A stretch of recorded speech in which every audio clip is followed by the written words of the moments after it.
So first thing on the weekly wrap up is about the Phil Spencer interview, and this is an Xbox ad.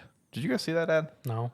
It's some new promotion thing they're doing. It's up on the website where it just shows different ways to play Xbox games, and it's just everything says this is an Xbox. So it starts off with the Series X, and then it'll show like Does a it laptop. show the fridge?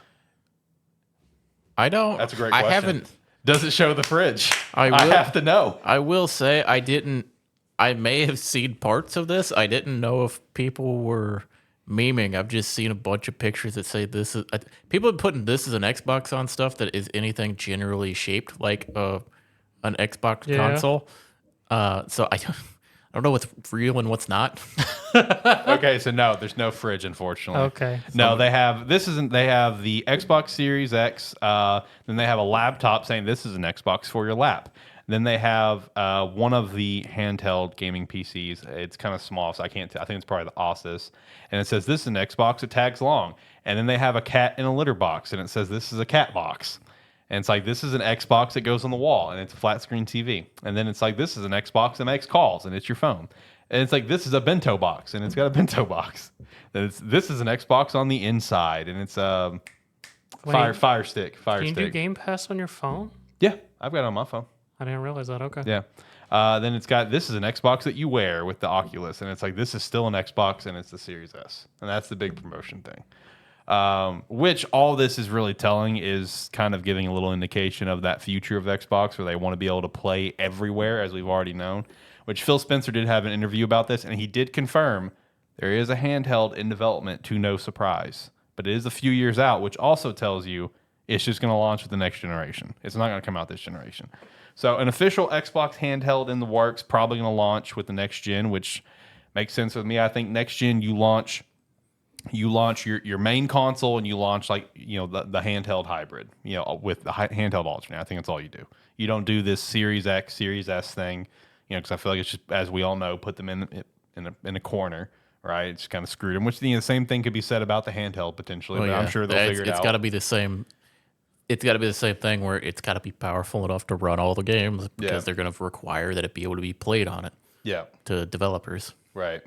So I don't know how they're going to figure it out. We'll see when the time comes. I don't know. I know they also kind of talked about like the mid-gen refresh, and he kind of talked about that. They just didn't feel like they needed it. Which, one, he's correct, and two, I think that's also just covering up for the fact that we would have had to do it twice, not once, because of the Series S. Which we've talked about here on the show. But, while he is true, they didn't necessarily need it with the exception of the Series S. I think it's also just him covering his own ass for the fact they would have had to do it twice. They can't just do one.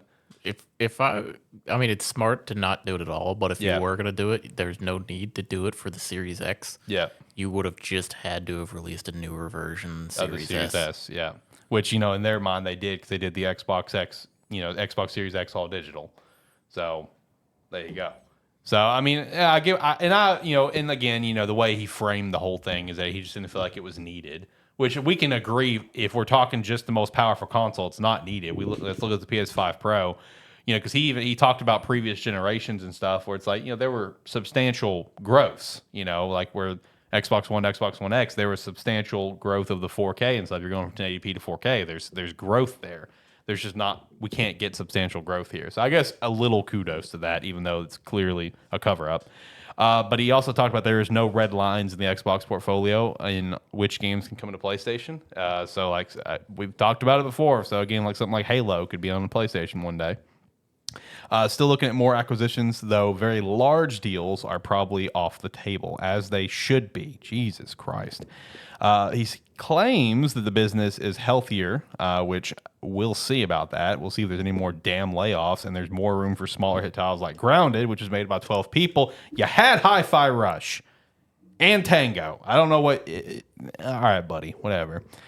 Did also talk... I didn't realize Grounded was made by 12 people. That is fucking impressive. See, I didn't know that either. That's why I wanted to include that one particular tidbit on the script, because I thought that was crazy. That's impressive, because you guys haven't played it, have you? I have not, but I have seen videos on it. Yeah. I played it quite a bit, and yeah, the fact that it's made by such a small team, incredible. Yeah, kudos, hats off. I understand why it was in early access for like 2.5 years. Oh yeah, for a long time. That makes even more since than did before. But that being said, the amount of stuff that they did and put out in that time is incredible. Yeah.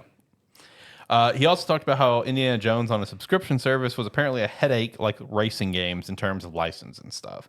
Since it's Disney involved, I don't doubt that. So I wonder if that means it's going to be one of those things where Indiana Jones could get removed from Game Pass one Probably. day. That'd be my guess.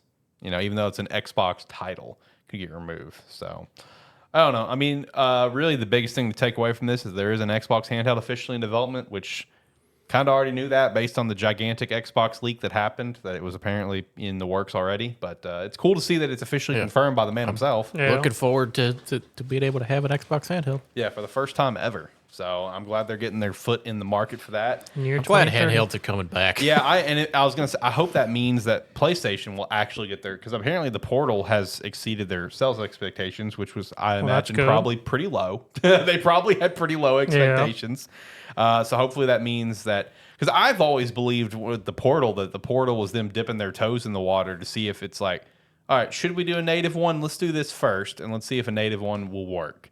So like I hope that means like, you know, a PSP will come back in some capacity. You know, if they want to call it PSP or call it something else, I don't know. And then Xbox doing their first handheld ever. I mean, I'm down for it because we already know the Switch 2 is going to be handheld. So like what John said, I'm glad handheld gaming's coming back. That's awesome. Love that.